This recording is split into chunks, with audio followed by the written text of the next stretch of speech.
Why they pay athletes these fantastic salaries. I was listening to the radio the other day. They just contracted to pay one player on one team $6 million a year. Can you believe this? And why is that?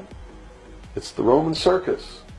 What does the emperor do when the people become restive, and when the people are asking questions, and when the people don't like the policies of the emperor?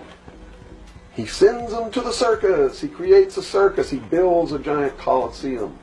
And he begins to throw the Christians to the lions. And he has great chariot races and football games and basketball games, all to keep the idiots preoccupied with things that don't mean anything in the scheme of the entire world, so that they don't have the time to learn what the truth is, so they don't ever get smart enough to learn how they're being manipulated, so they don't ever question the emperor.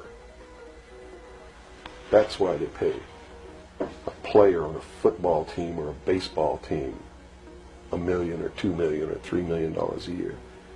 It is the Roman circus.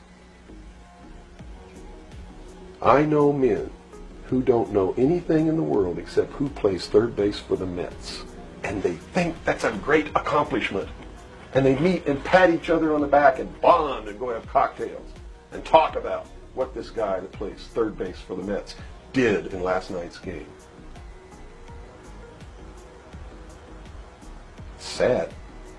It's really sad. Is there any room in a kind of society where these manipulations are not taking place for this type of entertainment, or any type of entertainment at all?